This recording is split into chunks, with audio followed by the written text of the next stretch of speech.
kabar? Semoga sehat-sehat ya. Dan buat healthizen yang lagi sakit, semoga lekas sembuh ya. Jangan lupa konsumsi makanan yang sehat, bergizi, plus vitamin. Saya Nadia Laidrus, dokter jaga kamu kali ini di Dear Doctor. Seperti biasanya nih, tugas dokter jaga di Dear Doctor bakal jawabin pertanyaan healthizen seputar kesehatan dan COVID-19.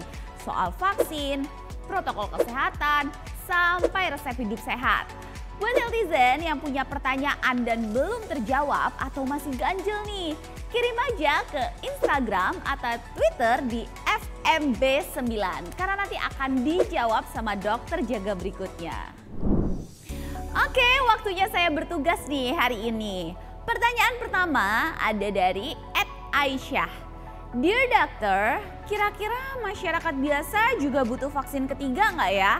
Kan lagi banyak nih varian virus yang baru. Takutnya vaksinku udah nggak mempan nih dok. Oke, jadi sejauh ini vaksin ketiga itu masih hanya diberikan kepada tenaga kesehatan. Kenapa? Karena mereka lah yang menjadi garda terdepan dan memiliki resiko paling tinggi untuk terpapar virus COVID-19. Makanya diberikan vaksin booster yang ketiga. Untuk masyarakat umum, kalian jangan pusing-pusing dulu deh mikir perlu nggak ya vaksin ketiga. Karena sebenarnya yang paling penting yang bisa menjadi pencegahan itu paling pertama adalah mencegah virus itu untuk masuk ke dalam tubuh kita. Gimana caranya supaya tubuh kita itu nggak terpapar virus? Yaitu dengan pastinya protokol kesehatan. Memakai masker, menjaga jarak, menghindari kerumunan, mengurangi mobilisasi. Nah yang terakhir juga nih kan lakukan vaksinasi itu penting banget. Makanya yang penting itu nggak usah pusing-pusing deh mikir perlu nggak vaksin ketiga. Lalu berikutnya ada yang bertanya nih, Dear Doctor, vaksin tuh udah banyak jenisnya. Katanya beda dosis aja ya. Jadi vaksin mana sih yang paling bagus? Nah ini tadi pertanyaan dari @ang_gak. Oke, jadi sebenarnya vaksin itu yang paling bagus adalah vaksin yang bisa paling cepat kalian dapatkan. Gak perlu mikir-mikir mau Sinovac, AstraZeneca, Pfizer, Moderna, Sinopharm, semuanya bagus. Mereka hanya memiliki profilnya masing-masing. Tapi tujuannya sama, intinya membuat tubuh kita itu bisa mengenali virus sehingga pada saat kita itu terpapar bisa membuat kita itu tidak bergejala atau hanya mengalami gejala itu ringan hingga sedang. Makanya nggak perlu pusing-pusing deh mikir aku mau vaksin A, B, C, D. Yang paling penting adalah yang paling cepat bisa kalian dapatkan. Pertanyaan berikutnya dari @uci_34 bertanya, Dear Doctor, seberapa manjur sih vaksin Sinovac? Dulu katanya efikasinya cuma 65%.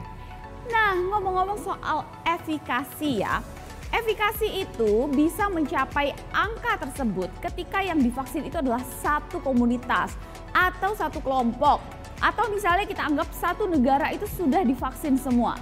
Maka kita bisa mencapai angka efikasi yang tinggi. Tapi kalau misalnya cuman saya doang yang divaksin nih, tapi keluarga saya enggak, tetangga-tetangga saya enggak, maka efikasi vaksin itu hanya rendah. Karena efikasi itu adalah ketika satu komunitas itu divaksin semua. Makanya sekarang kita itu harus mengajak ya selain keluarga, teman terdekat untuk segera lakukan vaksinasi supaya efek dari vaksin itu bisa mencapai angka efikasi yang tinggi. Nah ini pertanyaannya masih seputar Sinovac ya. Dear Doctor, apakah vaksin Sinovac mampu melawan varian baru virus COVID-19 dari @4_NTO?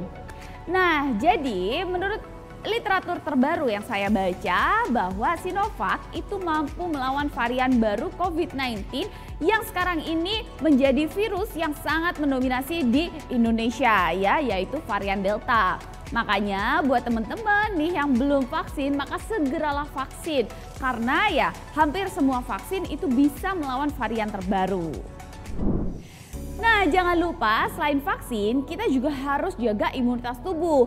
Yang pasti dengan makan makanan yang sehat dan bergizi, olahraga.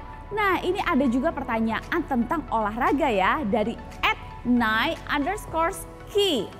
Dok, salah satu cara menjaga kesehatan kan dengan berolahraga nih, misalnya jogging. Tapi kalau jogging pakai masker saya sesak dok, boleh nggak jogging tanpa masker? Waduh, kalau misalnya joggingnya itu di outdoor, terus misalnya hanya kamu sendiri, nggak ada orang, hanya ada tumbuh-tumbuhan dan hewan di situ sih nggak apa-apa gitu. Cuman kalau misalnya di area tersebut rame orang ya, atau beberapa orang yang membuat kita itu bisa tidak berjarak, maka sebaiknya kamu itu gunakan masker. Nah, masker-masker sekarang yang bagus-bagus udah bisa membuat kita itu nggak sesak nafas. Makanya kamu bisa memilih jenis masker yang bikin kamu itu nggak engap kalau dipakai olahraga. Karena tetap cara terbaiknya itu tetap harus jalani protokol kesehatan walaupun kamu itu sedang berolahraga. Pertanyaan terakhir untuk shift hari ini ada dari @cinta_83. Dear Doctor, kenapa sih gejala yang dirasakan pasien COVID itu bisa beda-beda? Contohnya si A anosmia dan sakit kepala berat, si B pegelinu dan hidung mampet. Nah kalau gitu nggak ada gejala yang pasti dong. Nah seperti yang kita tahu ya, yang namanya viral infection ya, ketika dia itu masuk ke dalam tubuh seseorang itu akan berbeda-beda tergantung sama yang namanya respon tubuh. Jadi ketika si A memiliki respon tubuh yang tadi gejalanya hanya ringan, misalnya hanya sakit kepala berat, atau misalnya orang lain bahkan bisa mencapai gejala berat ketika seseorang itu terkena sampai namanya badai sitokin. Jadi memang berbeda-beda ya tergantung respon tubuh dan juga dipengaruhi tentunya dengan imunitas. Ketika seseorang itu mempunyai imunitas yang bagus ya, dia misalnya lifestyle-nya bagus, dia juga nggak stres ketika dia sedang menghadapi COVID, maka biasanya orang tersebut hanya mengalami gejala ringan hingga sedang.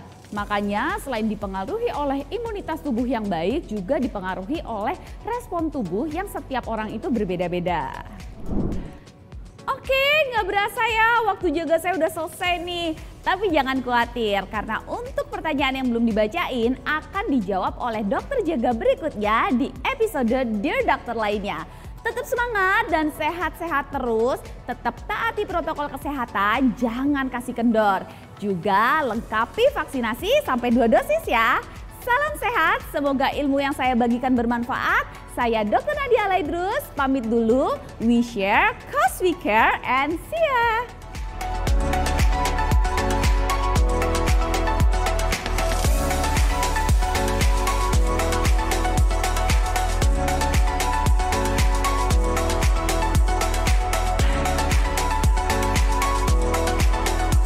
Acara ini dipersembahkan oleh